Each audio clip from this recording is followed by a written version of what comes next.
Алдыда элдин элегинен өткөндөр гана кала турган чоң таймаш.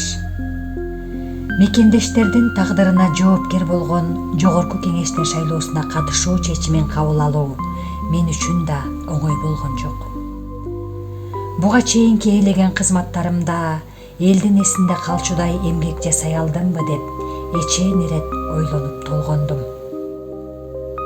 Ойлоп көрсөм, шайлоочуларымдын социалдык көйгөйлөрүн чечүүдөн сырткары вице-премьер-министр кызматын аркалап турган учурда ооган кыргыздарын тарыхый мекенине кайтарып, өз мекенинде жашап, билим алуусуна шарт түзүүгө белсенгеним мамлекеттик кызматкер катары чечкиндүү кадамым болду деп ойлойм.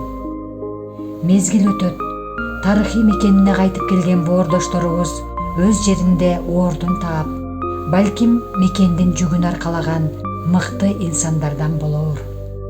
Ошондо биздин бул эмгегибиз тарыхтан өз баасын алат.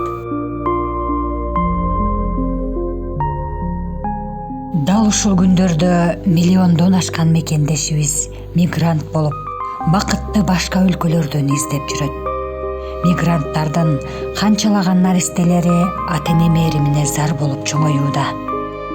Менин жүрөгүмдү ооруткан башкы көйгөй ушул.